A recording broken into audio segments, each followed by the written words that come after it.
Hello. I'm Kat. I'm Sam. We're sisters. And we're both... Spicy as fuck.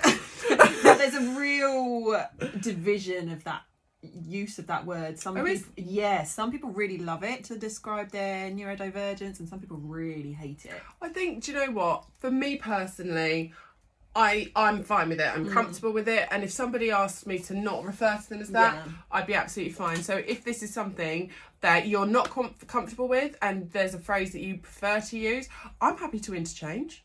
Oh yeah, please let us know. Please let us know if there's anything you're not comfortable with. It's totally not a problem. Or if there's a word you prefer to describe. Yeah, absolutely. Yeah, but for me, I'm quite comfortable being spicy because I am.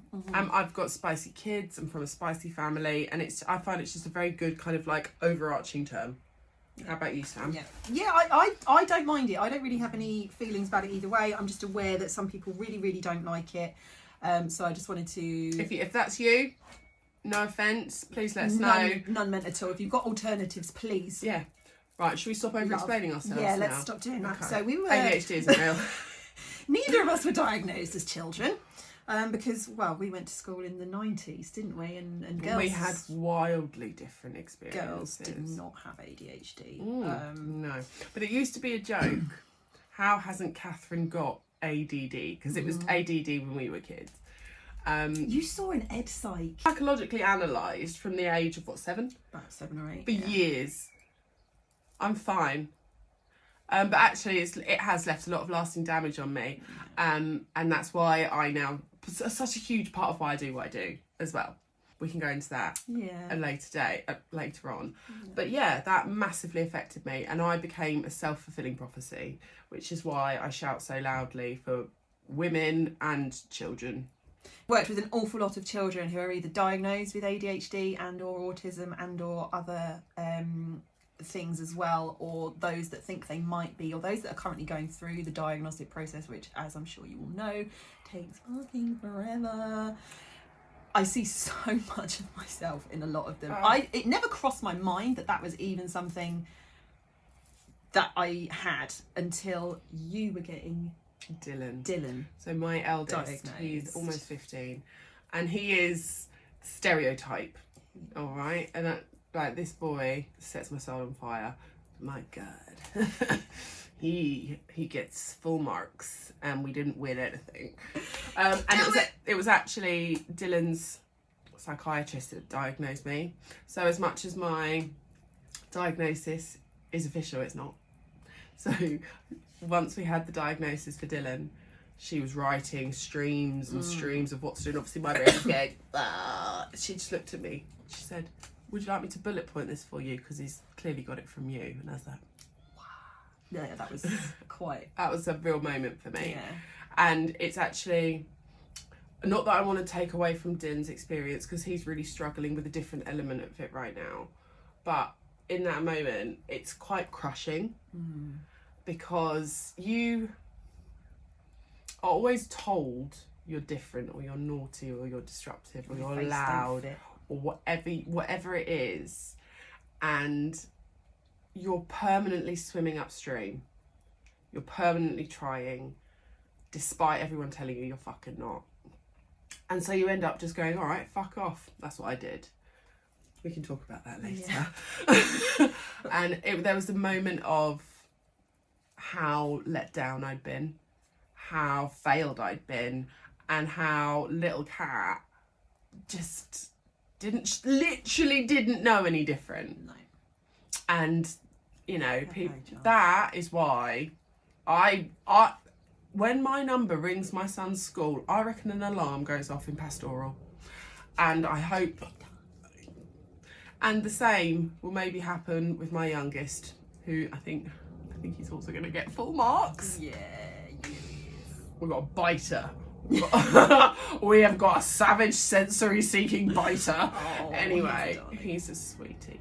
The boys started to be diagnosed that you thought, oh shit, that fits. And then it was only when you started reading and researching, because obviously for those of you that don't know, ADHD is really different in girls and women than it is in boys and men.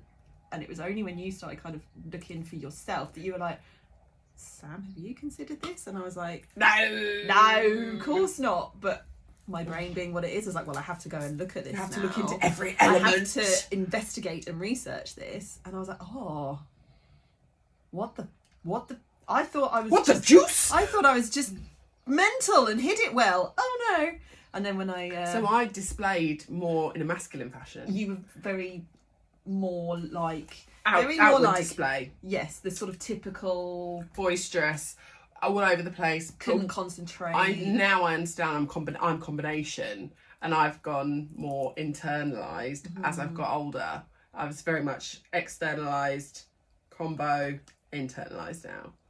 Well, now I'm just like, actually, I'm fucking crazy. Yeah. Whereas I just kind of vary from day to day. But yeah, realising that a lot of the things that I did and felt had a reason behind it. I used to work in a school, and the there was an autism specialist there who worked in the SEND department, and we had to work quite closely together because we were supporting the same children. And she kind of said, yeah, have you not kind of considered ADHD and autism yourself? And I was like, I kind of considered the ADHD, but you reckon that as well? And I was just like, Jesus bloody Christ, I'm in my 30s, I'm 40 next month, and this is all just what?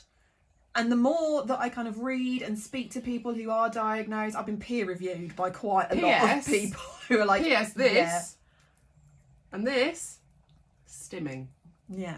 But what's another stim you do? I do this. I do this. I have to put my thumb in between all my fingers, and I have to do it like this. If I'm or rub my nails. Or if I'm really like stressed and overwhelmed, I do that. Right. If I'm doing something, if I'm in hyper focus and one of my kids starts talking to me, my partner, the phone rings, I'm like, yeah. But I think one of the loud main outbursts, like I will burst into song for no reason. Oh, I've been really mental. Like I've been very mental here this morning. But I think one of the points that we wanted to talk about was self-diagnosis. Yes. That did take nearly 8 minutes to get to. It's fine.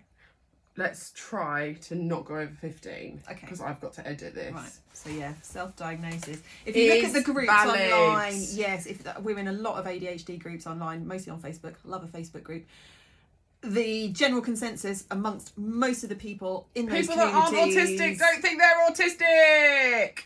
Exactly. Self-diagnosis counts. For example, let me do the strawberries. Well, the gluten. Oh, we're going to do your gluten. So, right. Obviously, we've done a lot of research, we've hyper-focused on it, and are pretty certain that that is the case. Neither of us have been through the official diagnosis My channels doctor actually gaslit me. because of things like this, and it takes fucking forever, and I just can't give that my attention. However, I will use this as an example. I'm gluten intolerant, right? It makes me really, really poorly, and it came out of nowhere, and it took me a while to figure out that's what it was. Like, I was losing weight hand over fist. So someone suggested to me, have you ever thought about cutting out gluten? I cut out gluten for a week and noticed the difference straight away. So I rang the doctors to tell them this, to update my record with this. And they're like, we can't do that. They did take a blood test, which they did nothing with. But they said, for us to put that on your record, you're going to have to eat gluten every day for a week and give us a sample. Number one, I didn't want to do that. Number two, like I said, I was dangerously underweight at this point. I think I weighed 7 stone 1, didn't I? By the point I worked out that gluten was the problem. I said, I am not eating gluten for a week straight, but we're not putting it on your record then. And it fucking hurts. I'm dairy intolerant. It hurts, it makes you feel ill. You can't go anywhere. Everything you eat, just you get no nutrients from it. Can't go anywhere. You're fucking grey. It's horrific. So anyway, the thing is, I know that I can't have gluten whether or not it is on my medical record, because the effects are there for me to see, and I know my body better than a doctor I've never seen before. The same goes for self-diagnosis of things like ADHD and autism. You know what's going on in your head. You know how you experience the world. And if you've got the information that tells you, oh, the way you're experiencing the world falls under this title, that's just as valid as a doctor that's going to make you wait 5 freaking years and fill in 20,000 forms, which, by the way, most people with ADHD are going to find really fucking hard to do. That in itself should be a diagnostic marker anyway, the fact that you can't fill in a freaking paperwork. Whereas now I've had this confirmed by my son's psychiatrist, I take supplements when I remember. Same. But actually, when I'm on a good streak, I can feel the difference. I know the difference. They work. Yeah, I know they may not work for everybody, but they work for me. they do. And that in had itself I not- is very telling. had I not had the thoughts, looked into it, met my son's psychiatrist and hyper focused on options, I wouldn't have achieved what I have currently. You are fucking valid. And you're really fucking cool. And you're really fucking great.